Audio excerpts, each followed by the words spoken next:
Premis film ini berlatar pada tahun 2027. Kesuburan wanita telah menjadi tidak ada selama 18 tahun terakhir, dan para dokter bingung menjelaskan alasannya. Tanpa ada wanita yang bereproduksi, umat manusia tidak memiliki anak yang lahir dalam 18 tahun, dan dunia mulai hancur. Sebagian besar masyarakat dunia telah runtuh akibat perang dan paranoia terhadap kepunahan manusia. Negara-negara Afrika dan Eropa Timur runtuh, dan orang-orang bermigrasi ke negara-negara kaya lainnya. Inggris telah menjadi negara polisi karena peningkatan jumlah imigran ilegal, dan polisi memiliki wewenang untuk menangkap siapapun yang mereka temukan. Pada awal film, kita melihat berita bahwa warga termuda dunia, bayi Argentina bernama Diego yang berusia 18 tahun, telah meninggal. Dia dibunuh oleh seorang penggemar yang marah ketika dia menolak memberi mereka tanda tangan. Siaran berita tersebut ditonton oleh kerumunan yang sedih dan terpana di sebuah kedai kopi Fleet Street. Umat manusia menghadapi kemungkinan kepunahannya sendiri. Seorang pria bernama Theo Farin masuk ke kedai kopi, tampak acuh tak acuh terhadap berita atau kerumunan tersebut. Tepat setelah dia pergi dan berhenti untuk menambahkan minuman keras ke dalam kopinya, kedai kopi tersebut meledak oleh bom. Aksi ini dikaitkan dengan kelompok gerilya bawah tanah, The Vices. Theo terguncang oleh insiden tersebut dan meninggalkan pekerjaan lebih awal, dengan alasan terguncang oleh kematian bayi Diego. Dia kemudian mengunjungi temannya, Jasper. Keduanya berkendara ke rumah hutan yang tersembunyi dengan baik, tempat Jasper tinggal bersama istrinya yang katatonik, Janice. Mereka hidup terpencil dan menanam ganja di tempat itu.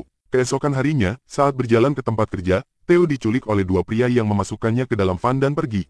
Orang-orang tersebut mengungkapkan bahwa mereka adalah organisasi yang disebut The Vices, yang memprotes pemerintah Inggris untuk memberikan hak yang sama kepada setiap imigran.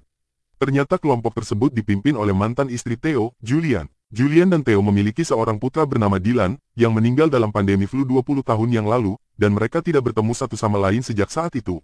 Julian pertama kali memberitahunya bahwa The Vices tidak bertanggung jawab atas pemboman kafe sehari sebelumnya, kemudian salah satu anggotanya dengan marah mengklaim bahwa pemerintah yang membom kafe tersebut, mencoba menciptakan ketidakpuasan terhadap The Vices. Julian ingin Theo membuat surat-surat transit palsu untuk seorang imigran ilegal, dengan bantuan sepupunya yang bekerja di sektor pemerintah. Theo mengunjungi sepupunya dan berhasil mendapatkan surat-surat tersebut, tetapi surat-surat tersebut secara khusus menyatakan bahwa Theo sendiri harus menemani imigran ini keluar dari kota. Dia setuju dan bersama Julian, rekannya Luke, imigran Ki, dan bidannya Miriam, mereka berkendara ke pantai selatan Inggris bersama-sama. Di tengah perjalanan, mereka dihentikan oleh mobil yang terbakar di tengah jalan.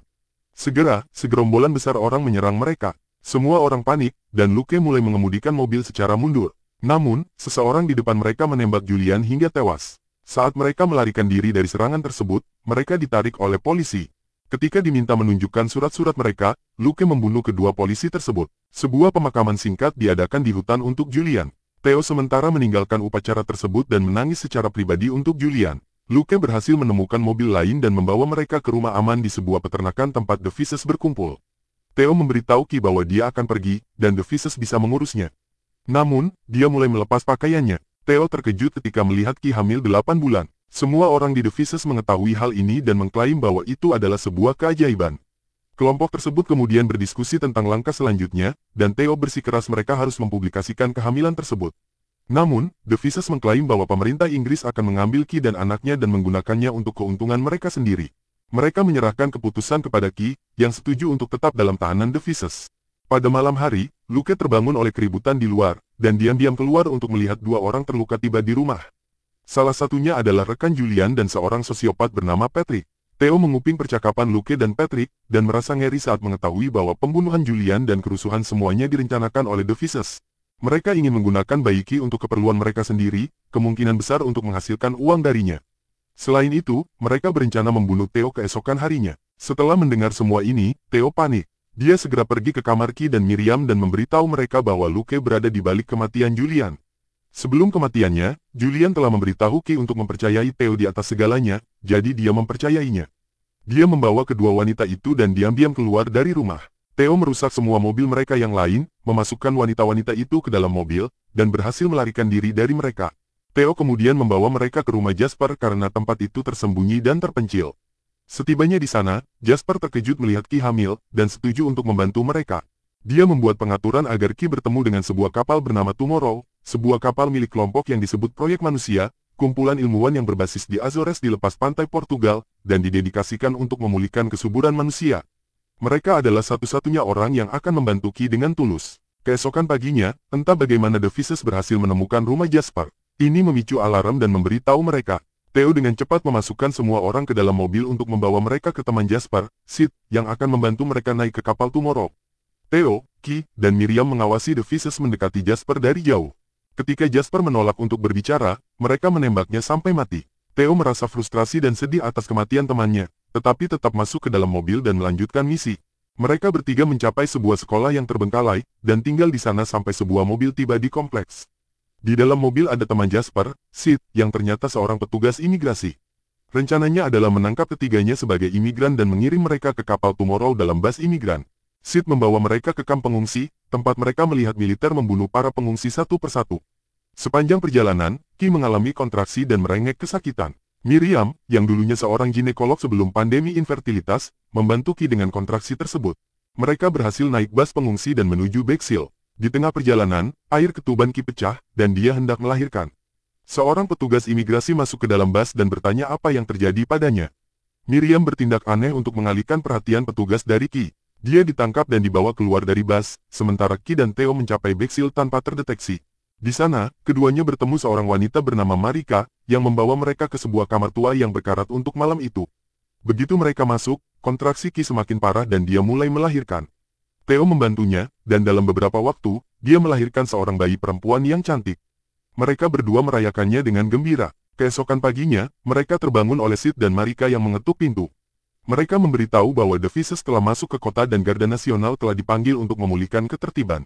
Di luar, beberapa kerusuhan dan baku tembak sedang terjadi. Ki mencoba menyembunyikan bayinya dari mereka, tetapi mereka akhirnya melihatnya. Marika mencoba memberitahu Theo dan Ki agar tidak pergi dengan Sid karena dia orang jahat, tetapi Sid mengancam mereka dengan pistol.